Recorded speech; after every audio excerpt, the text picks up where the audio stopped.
Welcome to the Slop Temple. We pray this video helps. You begin by verifying hardware. Check that the iMac supports target display mode. Only 2009-2014 models do this.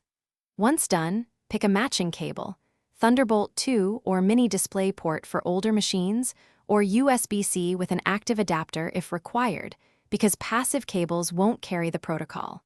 Make sure you're signed into admin on both Macs and that system updates are applied. These steps prevent driver mismatches. Now connect the cable with both machines off to avoid USB negotiation issues. Start the iMac first, because it will act as the display host, then boot the MacBook Air so it presents a video signal. Once both are running, press Command plus F2 on the iMac keyboard to switch into target display mode. This command instructs the iMac to accept video input.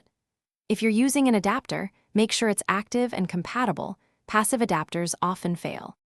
With target display mode active, set resolution and scaling in System Preferences displays so menus and windows look correct.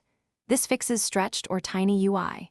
When finished, exit with Command plus F2 and disconnect cables before shutting down either machine to avoid boot conflicts.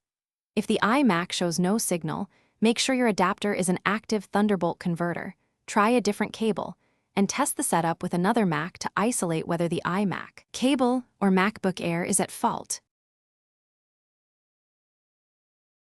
Thanks for watching.